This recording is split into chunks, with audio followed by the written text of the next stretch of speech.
দেখতে দেখতে বিবাহ জীবন ৮টা বছর পার করে ফেললাম। কিন্তু এই ৮টা বছরে অর্ধেক বছরটাই ছিল আমার জন্য অনেক কষ্টের।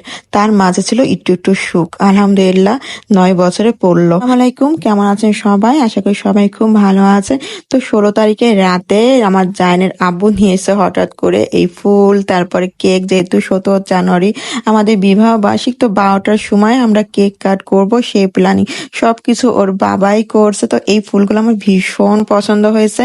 তার চাইতে বড় কথা হচ্ছে নীল ফুলটা আমি মনে হচ্ছে জীবনে ১ম-ই দেখলাম, কি এত কাছ থেকে, তো খুব ভালো লাগছে। আমার এই ফুলটা পেয়ে মনটাই অনেক খুশি হয়ে গেছে। যেটা বলছিলাম, বিয়ের ৮টা বছর শেষ করলাম আলহামদুলিল্লাহ। তার ভিতরে জানেন না কত কিছু জীবনে ঝড় গিয়েছে। কেউ হয়তোবা শুনছে, কেউ হয়তোবা সামনের থেকে দেখেছে, তো কেউ হয়তোবা পিছন থেকে হেসেছে। তো নানা ঝড় ঝাপটা পার করে আলহামদুলিল্লাহ আমার জীবনে এই ৯টা বছরে পা দিয়া। বিয়ের পর থেকে জীবনে অনেক খারাপ খারাপ মানুষের সম্মুখীন হয়েছি, যারা আমাকে ঘর করতেই দিবে না, যারা প্রতিনিয়ত আমার ঘর ভাঙার পিছনে তাদের জীবন যুদ্ধ চালিয়ে গিয়েছে। বলতে গেলে আমার ঘর ভাঙতে ভাঙতে আল্লাহ আবার জোড়াও লাগিয়ে দিয়েছে। কিন্তু এই কথাগুলো শুধুমাত্র নিজের মনের ভিতরে, এমনকি পরিবারের মানুষ ছাড়া হয়তো আশেপাশের মানুষেরই জানা। অর্ধেক কথা তো কাউকে বলাই হয়নি। তো রাত ১২টার সময় আমরা এই যে আমার পুচুটাকে নিয়ে সুন্দর একটু ছবি তুলে নিলাম, একটু মেমো রেখে দিলাম জীবনের সাথে। তো আমার বরে এরকম হাসি খুশি মুখটা কিন্তু আমার ভীষণ ভালো লাগছে। কারণ হচ্ছে সে নিজে থেকে কিছু করলে খুব খুব ভালো থাকে তার মনটা। আর সে যেহেতু নিজের থেকে আমাকে বলছে কি কি খাবে, তো তার জন্য সকালে উঠে আমি সব রান্না বান্না বসাই দিছিলাম।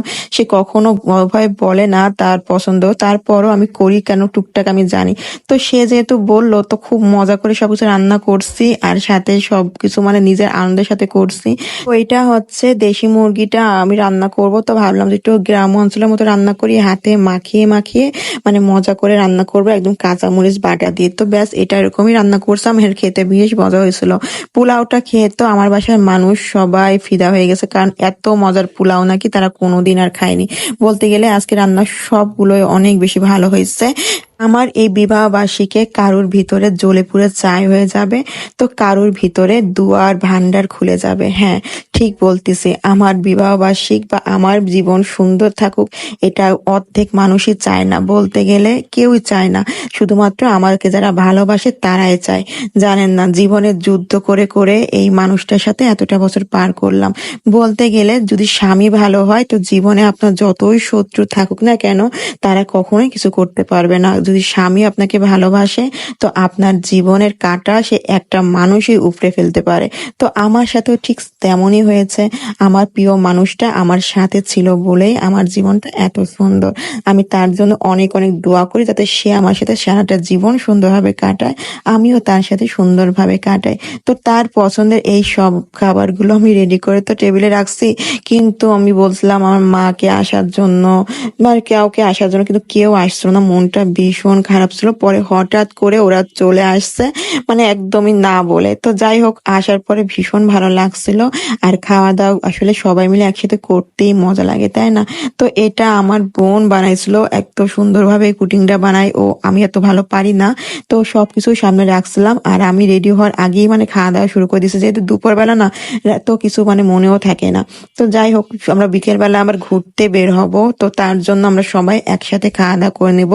জায়ান্টেও একদম 12টা পর্যন্ত, 12:30 পর্যন্ত আমি ঘুম পড়ে রাখছিলাম সকালে, যাতে করে ও আর দুপুরে না ঘুমায়। তো এই যে ফুলও নিয়ে আসছে মা আসার সময়, তো আমার জন্য। তো সব মিলাই ফুলের চাইতে সুন্দর তার কিছু নাই, আর মায়ের দোয়া থাকলেই যথেষ্ট। তো তার দোয়াতে আজকে, তার ভালোবাসাতে আসলে আপন মানুষরাই আপনার জন্য দোয়া করবে, আর পররা শুধু মুখে একটু মিষ্টি হাসি দেখাবে। আমি কারুর পরে আমার কোনো অভিযোগ নেই, কোনো রাগ নেই। আমি চাই সবাই অনেক ভালো থাকুক। যারা আমাকে ভালো চায় না বা আমার সংসারে পিছে লেগে আছে, তাদেরকেও আল্লাহ ভালো রাখুক। কারণ আল্লাহ যদি সাথে থাকে, তো সংসার ভাঙার ক্ষমতা আল্লাহ কাউকে দিয়েছে না। সবাই মিলে যখন খাওয়া দাওয়া করতেছিলাম, আমার ভাইয়ের কথা খুব মনে পড়তেছিল, কারণ ও এইসব খুব বেশি পছন্দ করে। মাঝে মাঝে চিন্তা করি, জীবনের চলার পথে কত রকম মানুষের সাথে মিশলাম, কত মানুষের ভালো রূপগুলো পিছনে খারাপ রূপগুলো চিনলাম। আসলে জীবনে মানুষ শিখতে শিখতে কখন যে তার একটা নিজের বুদ্ধি, নিজের জ্ঞান তৈরি হয়, সেটা আসলে বাস্তবতা কেউ স্বীকার না হলে কেউ বুঝতে পারবে না। আসলে মানুষের চলার পথে দেখতে যতটা সহজ লাগে, জীবনটা অত সহজও হয় না। অনেক বাধা বিপত্তি পার করে করে তবেই মানুষের জীবনটা কিন্তু সুন্দর হয়। সবাই মিলে একসাথে থাকা, একসাথে খাওয়া, এর ভিতরে কিন্তু আলাদা রকম একটা সুখ আছে, ঠিক না? তো আমরা একটু পর খাওয়া-দাওয়া করি কিন্তু একটু বাইরে যাওয়ার প্ল্যানিং। বাচ্চা-কাচ্চা নিয়ে যখন খেতে বসি তো আমাদের কখনো ভাই বসা হয় না। কারণ হচ্ছে পরিবারের যে থাকে সে কিন্তু দাঁড়ায় খাওয়াতে ভীষণ ভালো লাগে। মানে এটা একটা খুব অধিকার লাগে। তো আমি জানি আব্বুরে বলতেছিলাম, "চলো আমরা বিকেলে একটু বাইরে যাবো, রেডি হয়ে যাবো।"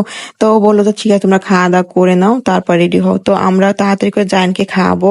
আমি ওকে বলতেছিলাম, "বাবা তুমি একটু খাও।" কিন্তু আমার ছেলের ভীষণ পছন্দ হচ্ছে গরুর মাংসটা। তো ওইটা নিয়ে একটু বসে ও খাচ্ছিল। রিং বানানোর বাসায় একটাই নিয়ম, জায়নাবু যতক্ষণ এটা না কাটে ততক্ষণ আমরা কেউ খাই না। মানে বলতে গেলে ও এটা কেটে সাইজ করে তারপরে আমরা একটু করে খাই। আর ওর যেহেতু বেশি পছন্দ এজন্য আগে থেকে আমরা কেটে ওটাকে পানি বানাই না। ও নিজের হাতে কাটে, কেটে নিয়ে আমাদের তখন খাওয়া হয়ে যায়। তো সবাই আমরা পোলাপান কি আনন্দ করে। আসলে এটাই হচ্ছে পরিবার, এটাই হচ্ছে সুখ। এর চাইতে বড় কিছু যারা চায় তারা তো আর মানে সুখটার পায় না, ক্ষণিকের জন্য পেয়ে পরে আবার হারিয়ে ফেলে। তো আমরা বিকেল বেলা বের হইছিলাম একটু বাইরে। বাপ বেটা একদম ম্যাচিং করা ড্রেস পরে ফেলছে, কিন্তু আমরা যেখানে যাচ্ছিলাম সেখানে আমাদের আর যাওয়া হয়নি। শুক্রবারে মানে এত পরিমাণে জ্যাম ছিল, এত পরিমাণ আমরা বেরোইনি। আমরা আসলে বিরক্ত হয়ে গেছি একেবারে বলতে গেলে। আমরা চাচ্ছিলাম একটু আমরা ওই যে ঘুরতে যাব 300 ফিটের দিকে, কিন্তু আসলে এটা আর হয়নি। পরে আমরা একটু বাইরে থেকে একটু ঘুরে তারপরে বাসায় চলে আসি। আর ছেলে একজনই যতই খাবার নিয়ে যায় না কেন, আমার বাচ্চা কিচ্ছু খায় না বাইরে, এর জন্য আমার কোনো জায়গায় গিয়ে শান্তি নেই।